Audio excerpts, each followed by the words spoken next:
पहाड़ों में लोग खेती क्यों छोड़ रहे हैं या फिर पहाड़ों में खेती क्यों छूट रही है, इसका जवाब पहले उन लोगों से जान लेते हैं जो यहाँ अभी भी खेती कर रहे हैं। पोखरा ब्लॉक के वीणाधार गांव की धनेश्वरी देवी 40 साल से गांव में रहकर खेती बाड़ी कर रही हैं। वो मुगाम्बे.com से बात करते हुए कहती हैं कि 10 साल पहले तक हमारे 40 नाली वाले खेत में 10-10 कुंतल से भी ज्यादा गेहूं और चावल हुआ करते थे। ज्यादातर सब्जियां और दाल हमारे खेतों में ही पैदा हुआ करती थी। इस वजह से हम बाजार पर कम निर्भर थे, लेकिन आज हालात बदल चुके हैं। वो बताती हैं कि आज हमें सबसे पहले फसल को मौसम की मार से बचाना पड़ता है। इसके बाद अगर खेत में कुछ फसल हो गई तो बंदर, लंगूर और जंगली सुअर जैसे जानवरों से बचाने की चुनौती है। इसके बाद भी मुट्ठी भर अनाज हाथ लगता है और इस वजह से हमें भी अनाज और दाल के लिए सरकार से मिलने वाली राशन और बाजार पर निर्भर होना ही पड़ता है। उत्तराखंड की भौगोलिक स्थिति जैविक खेती यानी ऑर्गेनिक फार्मिंग के लिए सबसे बेस्ट है। ऐसे में एक ही समय में अलग अलग फसलों का एक साथ उत्पादन किसानों के लिए बेहतर विकल्प हो सकता है। लेकिन किसान फसल तो उगा लेंगे, पर उसे बेचेंगे कहाँ? दरअसल उत्तराखंड में कृषि उत्पादन की मार्केटिंग के लिए बहुत सीमित विकल्प हैं। उत्तराखंड में 23 मंडी समितियां हैं। इनमें से भी ज्यादातर मैदानी क्षेत्रों में है। केवल चमोली और चक्राता मंडी पूरी तरह से पर्वतीय क्षेत्र में आती है। इसके अतिरिक्त रामनगर, विकासनगर, कोटद्वार और ऋषिकेश की मंडी समितियां ऐसी हैं जो पर्वतीय क्षेत्र से सटी हुई हैं। किसान अभिषेक रावत बताते हैं कि पहाड़ में ज्यादातर किसान अपने खाने के लिए ही खेती करते हैं, लेकिन जब वो समूहों से अपनी फसल बेचने के लिए जुड़ते भी हैं तो दिक्कतें उसे बेचने में भी आती हैं। वो बताते हैं कि हमारी सबसे नजदीकी मंडी कोटद्वार है। अभी हमारे पास इतनी ज्यादा फसल नहीं हो पाती है कि हम इतनी दूर फसल बेचने चले जाएं। हमारा किराया ही फसल की कीमत से ज्यादा हो जाता है।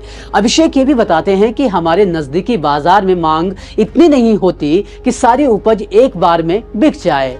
स्थानीय बाजारों में ऑर्गेनिक फसलों का दाम भी अनऑर्गेनिक फसलों के बराबर ही दिया जाता है। अभिषेक रावत उम्मीद से कहते हैं कि अगर हमारे आसपास सरकारी खरीद केंद्र होगा तो हमें भी अपनी फसल का उचित दाम मिलेगा। जो युवा रोजगार के लिए पलायन कर रहे हैं वो भी खेती को रोजगार के रूप में करने के लिए उत्साहित होंगे, लेकिन ऐसा होता नहीं दिख रहा है।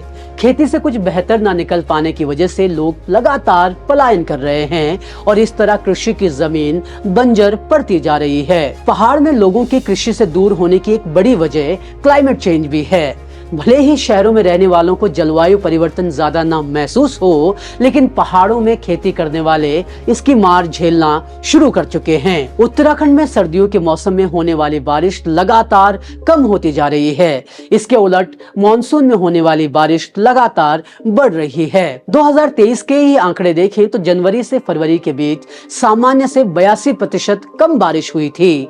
सर्दियों में ना के बराबर बारिश होने से गेहूं और सरसों की फसल कम या ना के बराबर होती है और जब गेहूं की फसल नहीं होती तो लोगों को गेहूं, आटा और सरसों का तेल भी बाजार से खरीदना पड़ता है।